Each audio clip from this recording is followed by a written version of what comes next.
大家好啊，我係 CCC，今集係本周中部工程團嘅第13話啦。首先介紹呢一晚喺富山市我哋住嘅酒店東橫煙，佢就喺 JR 站嘅旁邊啫，好近嘅。東橫煙呢度係完全手動人手自己嚟，最尾就係歐盤，就係呢個啦，時卡2張，跟住拍埋房啦，係啦，自己搞全部都係自助式。而家嚟睇一睇呢間房啦，喺房嘅窗邊呢，有台同凳啦，呢邊有雙人大床，有書台，而書台嘅下邊呢，有保險櫃啦、雪櫃啦、電話、水煲、風筒，上面仲有啲書喺度。呢間非吸煙房連早餐大約係港幣510蚊。我哋而家嚟到浴室啦，呢度有免治馬桶啦，正常嘅洗面盤，佢嘅浴缸都唔算太細嘅，而呢個價錢嚟講呢，其實都好高 CP 值㗎啦。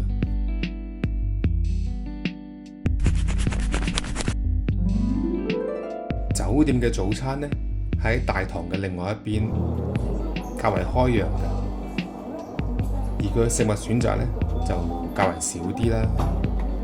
但係普通食飽呢，係完全冇問題嘅喎。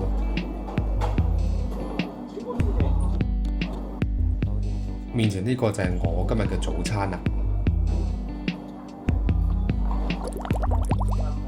食完早餐之後呢，我哋就 check out 㗎啦。呢個亦係全自助嘅。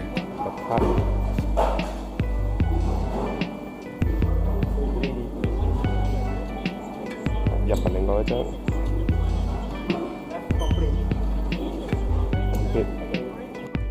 咁樣就完成咗㗎啦。我哋將行李寄放喺酒店之後呢，就步行去今日嘅景點富山城啦。呢一日落住雨，個天好陰咁樣，行咗冇幾耐，好快我哋就嚟到富山城址公園啦。最先見到嘅呢，就係呢個觀光案內所，然之後我哋經過旁邊呢啲石牆入去裏邊啦。到富山城啫，呢邊係美術館啦，富山城公園啦。跟住去到呢度就係富山城啦。睇到嚟呢度，唔知訂咗未呢？記得讚好、訂閱、撳埋個鐘仔，同埋分享俾更加多朋友睇啦！你嘅支持係我製作影片嘅動力啊！富山城係喺1543年由神保長織建造嘅，喺1582年呢，城主改為織田信長手下嘅佐助城正，而去到本能寺之變之後呢，喺1585年，羽柴秀吉攻陷咗富山城，並且將佢交俾當時十分活躍嘅前田利長。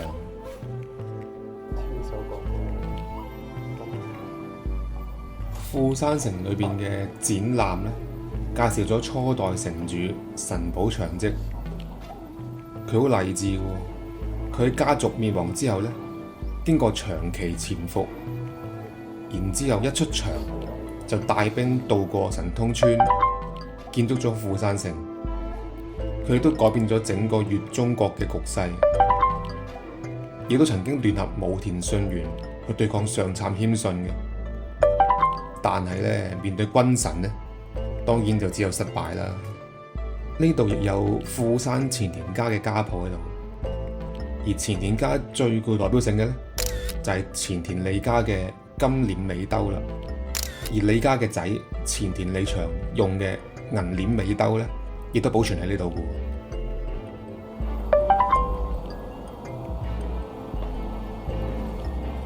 喺1600年關原之戰之後呢，前田利長身為勝方，統領加賀、越中、能登三國，合計1225000石，正式就成為咗加賀百萬石嘅大名啦。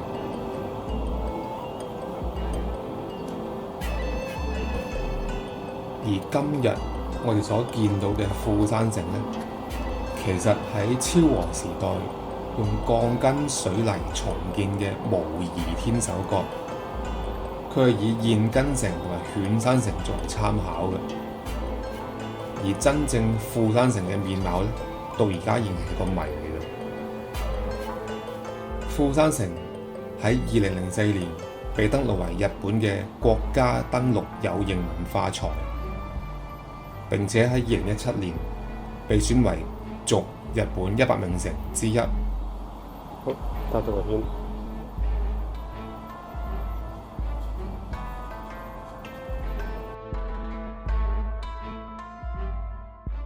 我哋入完城就返去富山城址公園嘅石垣呢邊啦。見到啲石垣啦，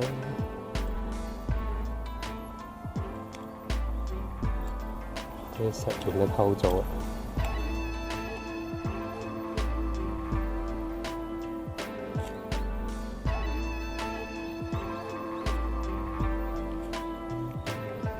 啲石頭船跡喺本院大手根嘅鐵門石牆通道上面呢，有5塊表面好平滑嘅巨石，佢哋叫鏡石。相傳呢係根據陰陽5行排列而放喺呢度嘅。至於呢啲鏡石係幾時被放喺度呢，就不得而知啦。仲有呢邊呢塊都係鏡石。哇哦！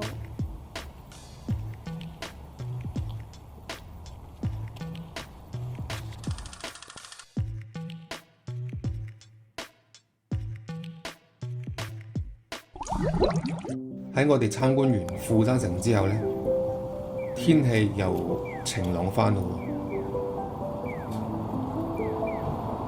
富山站呢度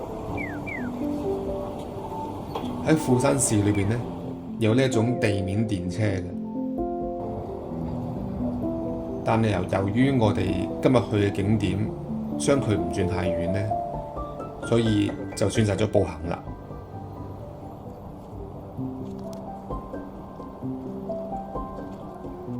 我哋返嚟穿過富山站之後呢，就繼續向住富山親水公園步行過去啦。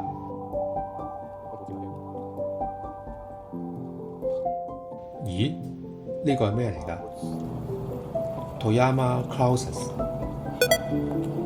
中途我哋經過呢個富山市綜合體育館，見到呢一日啱啱好就有比賽啦。Toyama Closes 富山松雞，佢係日本籃球聯賽裏邊 First Division 嘅隊伍，即係最高級聯賽。而且呢一日佢係主場作賽嘅，難怪會有咁多人嚟捧場啦。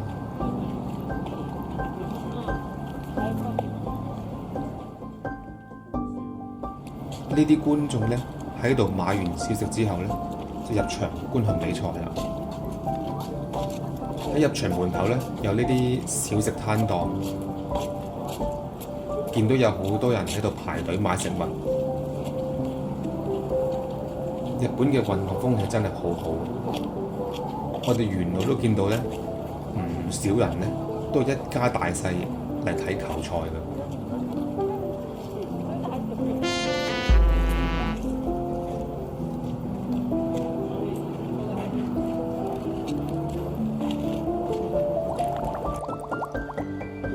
親水公園啦，幾多水？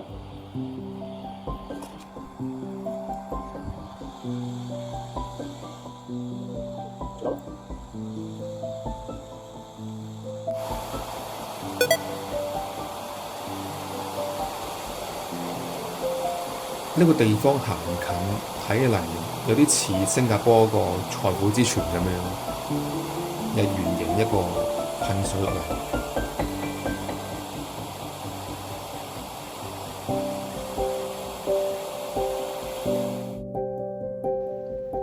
喺環水公園嘅呢一邊呢，有一間好靚嘅星巴克。我哋沿住湖邊一直行過嚟呢，就可以嚟到呢間好出名嘅 Starbucks 㗎啦。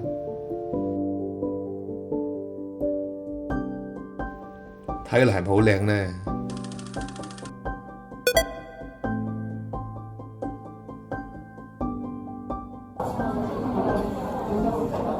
我哋點咗杯抹茶拿鐵，後面嘅環境就係咁樣嘅。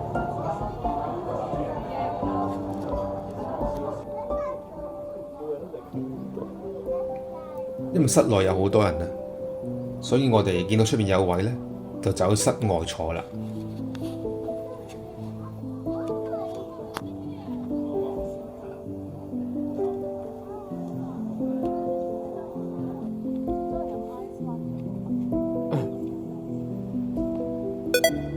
之後我哋就走過去天門橋，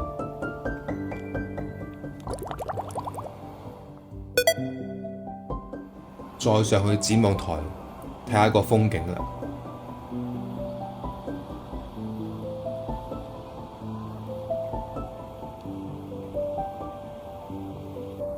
呢一邊遠處就係立山連峰嚟嘅，但係呢一日好陰天啊，我哋見唔到連峰。淨係叫啲雲啫。富山市嘅行程就到此為止啦。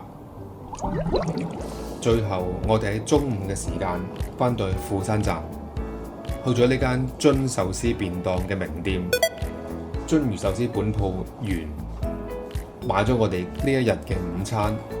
呢個富山名物嚟㗎，津壽司。完咗稅之後呢，就去搭呢個富山站嘅高山本線。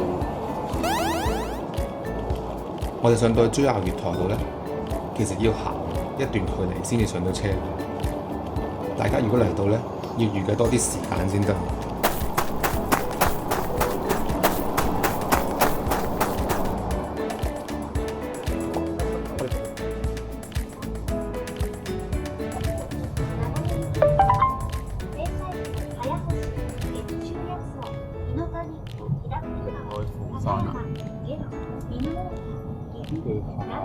下里進發。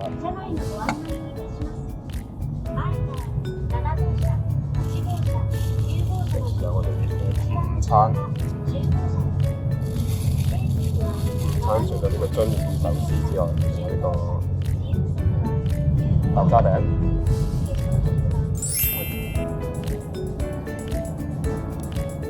而家我哋真正開箱啦！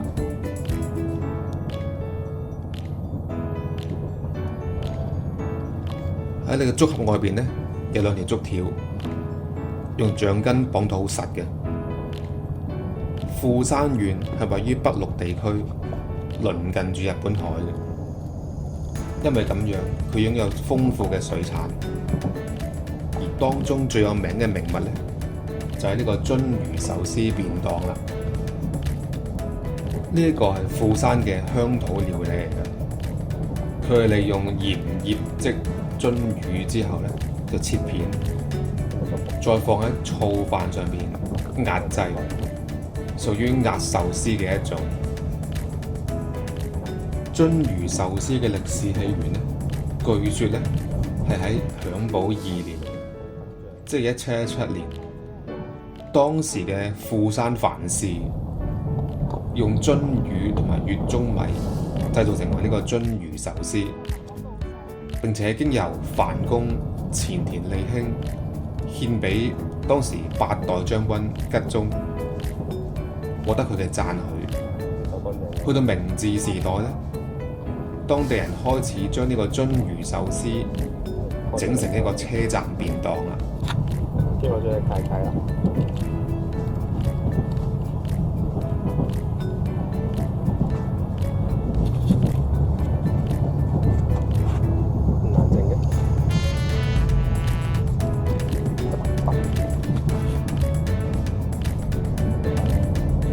終於都食到啦！章魚壽司入口呢，有醋嘅酸味，而嗰啲魚肉呢，就好美味，係一個唔錯嘅午餐嚟嘅。我哋又繼續向住下流進發啦。